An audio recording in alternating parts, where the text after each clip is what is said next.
സീരിയലിൽ കൂടുതൽ ഈ ഫാമിലി ഓഡിയൻസ് ആണല്ലോ, അവർക്കറിയാം ഇത് കുറച്ചുകൂടെ റിലേറ്റ് ചെയ്യാൻ പറ്റും. കാരണം ദിവസമൊക്കെ വീട്ടിലൊക്കെ നടക്കുന്ന കാര്യങ്ങൾ കുറച്ചും കൂടെ ഒരു സീരിയലാകുമ്പോൾ എക്സ്പ്രസ് ചെയ്ത് കാണിക്കുന്നു. അത്രയ്ക്ക് പെണ്ണുങ്ങൾ മാത്രമല്ല കേട്ടോ, ആണുങ്ങളും കൊച്ചു കുട്ടികളും അതിനകത്ത് ആൺപിള്ളേരും ഒക്കെ ഇത് കാണുന്നുണ്ടെന്നുള്ളതാണ് ഏറ്റവും എനിക്ക് ഭയങ്കര ഇത് തോന്നി. കാര്യം ഇവരൊക്കെ അത് ഫോളോ അപ്പ് ചെയ്യുന്നുണ്ടല്ലോ ഈ ഒരു സീരിയലിനെ പറ്റിയിട്ടെന്ന്. ബാക്കിയുള്ള സീരിയലും കാണുന്നുണ്ടാവാം കേട്ടോ. ഞാനിപ്പോൾ നമുക്ക് ഈ ഒരു സീരിയലിനെ ബേസ് ചെയ്തല്ലേ നമ്മൾ നോക്കുന്നുള്ളൂ, അതുകൊണ്ട് ഞാൻ പറഞ്ഞത്. അത് ഏഷ്യാനെറ്റ് സീരിയൽസിന് ഒരു വൈഡ് ആക്സെപ്റ്റൻസ് ആണ്, ഒരു ബ്രാൻഡാണ് സത്യം. നമ്മൾ ഏഷ്യാനെറ്റ് സീരിയലിന് ഒരു സ്പെഷ്യൽ ഓഡിയൻസ് തന്നെയുണ്ട്, തുടക്കം മുതലേ ഉള്ള ഓഡിയൻസ് അല്ലേ, അതിനെ കാത്തിരിക്കുന്ന ആൾക്കാർ. എനിക്ക് തോന്നുന്നു ദൂരദർശനത്തിന് ശേഷം എന്റെ അറിവിൽ പറയുകയാണ്, അതെ, ഏഷ്യാനെറ്റ് ആണ് ജനങ്ങളിലേക്ക് കൂടുതലായിട്ട് ഇറങ്ങി ചെന്നൊരു ചാനൽ. അത് കഴിഞ്ഞിട്ടാണ് ബാക്കിയെല്ലാം ആൾക്കാരെ നോട്ടീസ് ചെയ്ത് തുടങ്ങിയതാണ് എനിക്ക് തോന്നിയിട്ടുള്ളത്. അപ്പോൾ അതുകൊണ്ട് നല്ല നല്ല പ്രോഗ്രാംസ് ഇപ്പോഴുള്ള ഏഷ്യാനെറ്റിന്റെ പ്രോഗ്രാംസ് അല്ല, മുമ്പൊക്കെ ഭയങ്കര സൂപ്പർ പ്രോഗ്രാംസ് ഏഷ്യാനെറ്റ് ഉണ്ടായിരുന്നു. അത് നമുക്കൊന്നും മിസ് ചെയ്യാൻ പറ്റാത്ത കണക്കത്തെ പ്രോഗ്രാംസ്. അപ്പോൾ അത്രമാത്രം ജനങ്ങളിലേക്ക് ചെന്നൊരു ചാനലാണ്. അതുകൊണ്ട് നമ്മൾ സീരിയൽ ചെയ്യുന്നു എന്ന് പറയുമ്പോഴും ഏഷ്യാനെറ്റിലൊന്നും നിങ്ങൾ ചെയ്യുന്നില്ലേ എന്ന് ചോദിക്കും. സത്യം, ശരിക്കും അത് ഉള്ള കാര്യമാണ്.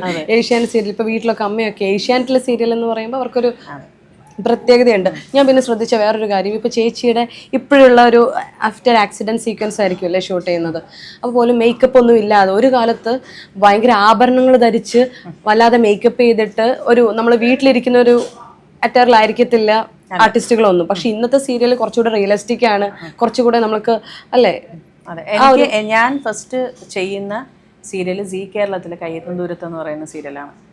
അതിനകത്ത് ഈ പറയുന്നത് പോലെ ഹെവി മേക്കപ്പും അതേപോലുള്ള ഓർണമെന്റ്സും ഒക്കെ ഇട്ട് കിടന്നുറങ്ങുന്നത് പോലും ഐലൈനറൊക്കെ വരച്ചായിരുന്നു.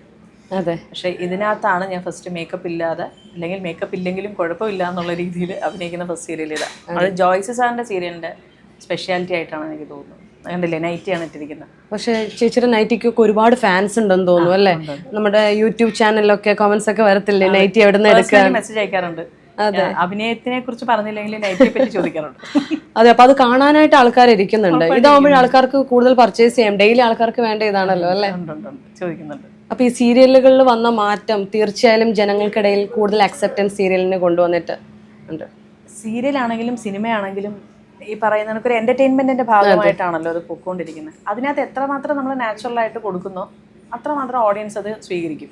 അതിന് ആരെ അഭിനയിക്കുന്നു പറഞ്ഞാലും ശരി, ആ സാധനം അക്സെപ്റ്റ് ചെയ്യാൻ പറ്റുന്ന, അത് അല്ലെങ്കിൽ ലൈഫിലേക്ക് കൊണ്ടുവരാൻ പറ്റുന്ന കണക്കുള്ള കണ്ടന്റ് ആണെന്നുണ്ടെങ്കിൽ ഡെഫിനറ്റ്ലി ജനങ്ങൾ സ്വീകരിക്കും. ഇത് കുങ്കുമപ്പൂ സീരിയലായിട്ട് ഒരു കമ്പാരിസൺ പല കോമന്റ്സിലും കണ്ടിട്ടുണ്ടല്ലോ, അത് കേൾക്കുമ്പോൾ എന്ത് തോന്നുന്നു? നമ്മൾ കുങ്കുമപ്പൂ എന്ന് വെച്ചാൽ ഒരുപാട് അക്സെപ്റ്റ് ചെയ്ത അക്ഷരത്തിന്റെ ഒരു സീരിയലാണല്ലേ, ഇപ്പോഴും അത് ചർച്ച ചെയ്യാറുണ്ട്. അപ്പൊ അതിന്റെ ഒരു സാമ്യത, കഥയിൽ സാമ്യത എന്ന് പറയാൻ പറ്റില്ല, എനിക്കത് പറയാൻ പറ്റത്തില്ല. കാര്യം മഴതോരും മുമ്പെയാണ് ഒറിജിനൽ കഥ, കുങ്കുമപ്പൂ അല്ല.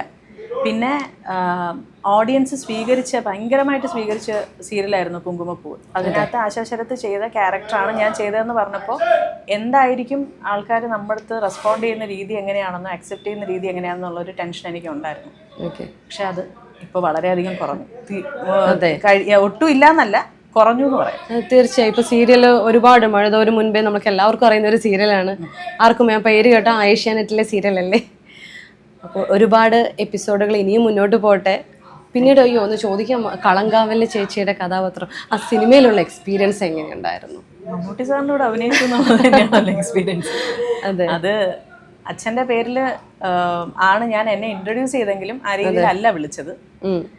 എനിക്ക് പിന്നെ ഒരിടത്ത് ചെന്ന് പരിചയപ്പെടാനായിട്ടുള്ളൊരു സ്പേസ് അച്ഛൻ്റെ പേരിൽ എനിക്കുണ്ട്. അതെനിക്ക് ഭയങ്കര ഒരു പോസിറ്റീവായിട്ടുള്ളൊരു അതായിരുന്നു ഒരു പ്രിവിലേജ് എന്ന് പറയാനുള്ളത്. ആ പേര് ഇൻട്രൊഡ്യൂസ് പ്രത്യേകിച്ച് ചെയ്യണ്ട അല്ലേ, സായി കുമാറിന്റെ മകൾ എന്ന് പറയുമ്പോൾ കിട്ടുന്ന ഒരു ബഹുമാനം, ഒരു അക്സെപ്റ്റൻസ്. അത് മമ്മൂട്ടി സാറിനെ കണ്ടപ്പോൾ എനിക്ക് ഷേക്ക് ഹാൻഡ് തന്നിട്ട് സായിയുടെ മോളാണല്ലേ എന്ന് ചോദിച്ചപ്പോൾ നമുക്ക് മനസ്സിൽ തോന്നുന്ന ഒരു അഭിമാനം ഉണ്ടല്ലോ. തീർച്ചയായും അത് തന്നെയാണ് അതിന്റെ ഒരു സ്പെഷ്യാലിറ്റി എന്ന് പറയുന്നത്. ഇനി നമുക്ക് ഫിലിമിലും കൂടെ പ്രതീക്ഷിക്കാവോ? സീരിയലിന്റെ കൂടെ തന്നെ പ്രതീക്ഷിച്ചോളൂ. എനിക്ക് സന്തോഷമുണ്ട് ചെയ്യാൻ. എനിക്ക് വേറെ ഓഫേഴ്സ് വന്നിട്ടില്ല.